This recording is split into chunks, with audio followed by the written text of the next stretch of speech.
皆さん、こんにちは。ジャパニーズスタディラボのまゆです。今日は旅行について話そうと思います。皆さんはよく旅行に行きますか？旅行が好きですか？私は旅行が大好きで、10年以上前、大学生の時はベトナムとかカンボジアとかいろいろ東南アジアにも行ったし、韓国とか中国、そしてヨーロッパもいろいろ行きました。本当に私の場合は海外旅行が大好きで、外国いろいろ旅をしたんですけれども、旅行に行くたびにちょっと悩んでいることがあるので、それをちょっと皆さんに話したいなと思います。もちろん楽しいんですけどね。私が旅行に行く時に一番悩むことは荷物です。皆さん、旅行に行く時、荷物のサイズは大きい方ですか？小さい方ですか？私は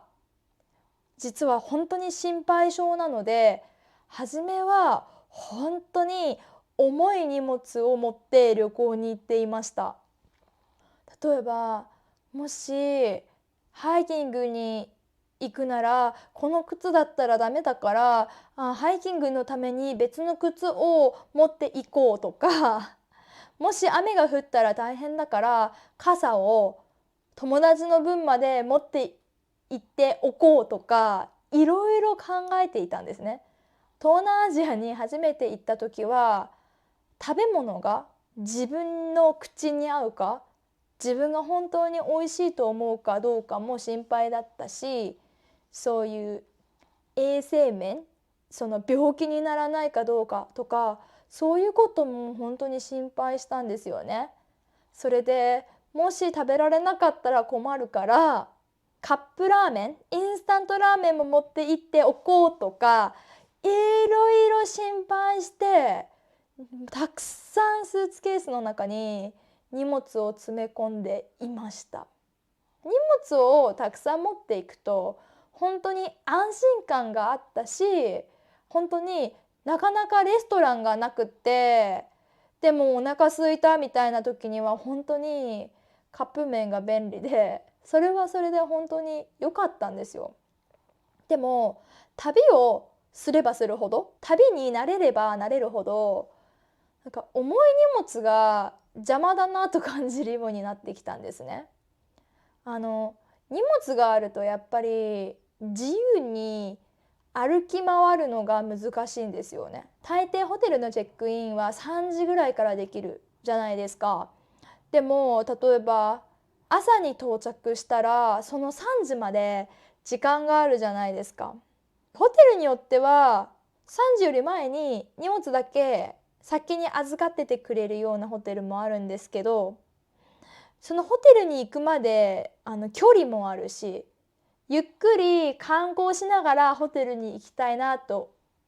思うじゃないですか。でも荷物が重たすぎて歩き回れないという問題が出てきたんですね。それに東南アジアだとよくバイクタクシーがあるんですけど、荷物が大きすぎるとそのバイクタクシーにも乗れなくて、うわっと思ってで、それから荷物が小さくなるようになっていきました。最低限必要なものだけ持っていくようになりましたね。皆さんは旅行に何を持っていきますか？私の場合は服が3日分ぐらい、それとパスポートと財布、あとは寒かった時のためにジャケット、ジャンバー、本当にあとはエコバッグ、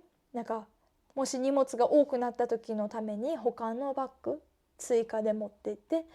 そのぐらいしか本当に必要なかったかなって。歯ブラシとかシャンプーとかそういうものはその場で買ってその場で捨てていくみたいな感じでどんどん工夫するようになっていきましたね。あと日本にはダイソーという100円ショップがあるんですけど、パンツとか歯ブラシとかそういうアメニティとかも100円で結構買えるので、私はそういう安いものを買っていって、旅行の時に使って、いらなくなったらその場で捨てて帰るみたいな感じで、帰りの荷物を少なくして、その代わりなんか日本に持って帰りたいその現地のお土産、その国のお土産とか、そういうもののためにそのスーツケースとか自分のカバンの中の空間、スペースを使うようになりました。やっぱり旅行に行く時に、つまり小さい荷物の方が動きやすいし便利だなって感じるようになってきたんですよね。でもなんか結局海外に行く時は、どうしても飛行機に乗る時は荷物を預けなきゃいけないですよね。でも国内旅行だったら荷物を預けなくてもいけるんじゃないかなと思って、リュック一つと手提げ、他のカバン一つ、合計2つの荷物で国内旅行はするようになったんですよね。例えば私は札幌に住んでるんですけど、東京とか大阪に行きたかったら本当に最近はリュックと本当にカバンだけで行くようにしています。100円ショップを使ったり、いろいろ工夫してなるべく小さい荷物で旅行できるのが快適そうだななんて思っています。あとこれは海外旅行ならではの悩みなんだけど、海外に行く場合は必ず旅行保険に入るようにしています。もし他の国で怪我したりとかね、病気になったりとかして病院に行きたくなったら保険があれば行けるじゃないですか。病気とか怪我だけをカバーしてくれる保険にするのか、それとも例えば飛行機がキャンセルになったり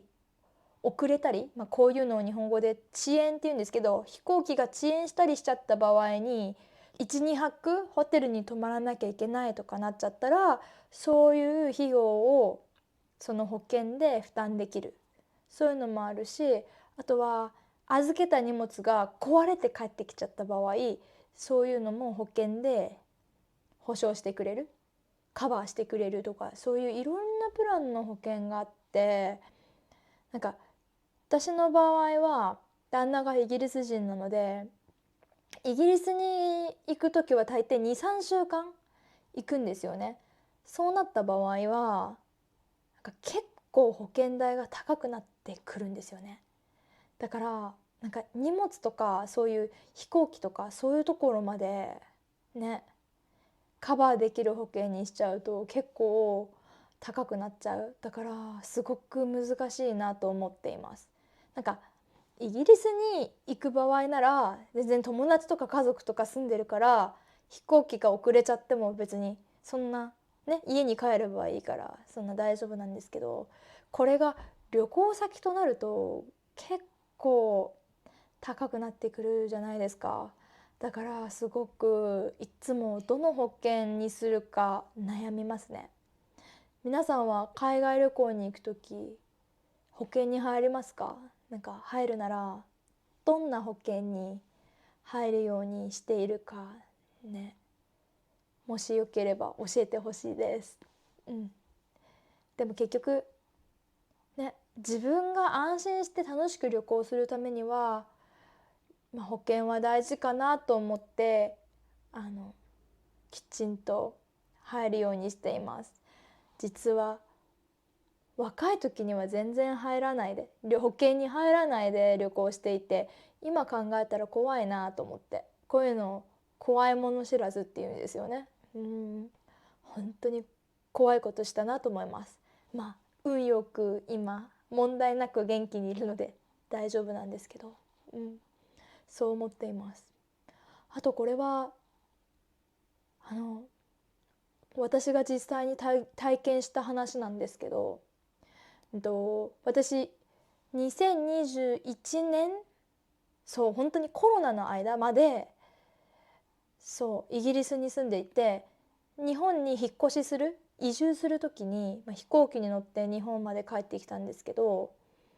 その日本に到着した時に本当に自分のスーツケースがめちゃくちゃ壊れていて、もうスーツケースの形が見えないぐらい壊れていたんですよね。でも到着したのが自分の国日本だったので、すごく空港の職員さん、スタッフさんが丁寧に対応してくださって、なんか2つのオプションがあって、1つ目はそのスーツケースにかかった大体のお金自体をその空港側、私の場合は東京の羽田空港だったんですけど、その羽田空港側がその費用を払ってくれる、そのスーツケースのお金を払ってくれる。だから壊れたスーツケースはもう帰ってこないけど、その代わりお金で返しますよっていうオプションと、もう一つがいくつか新品のスーツケースがあるから、この中から好きなの一つ持って帰っていいよと言われて、私はめっちゃ悩んだんですけど、そのもともとスーツケースに入ってたものがたくさんあったので、新しいスーツケースをいただきました。なんか日本だとそんな丁寧なサービスもあるけど、海外だったらね、もうほっとかれる、何も対応してくれないという場合もあると思うので、ね、そういうことがもし日本じゃなかったらね、大変だったなとも思って、今日は旅行についてというよりは、旅行でこう悩んだこと、旅行でどんな、ね、荷物を持っていくのかとか、そういうことについてお話ししてみました。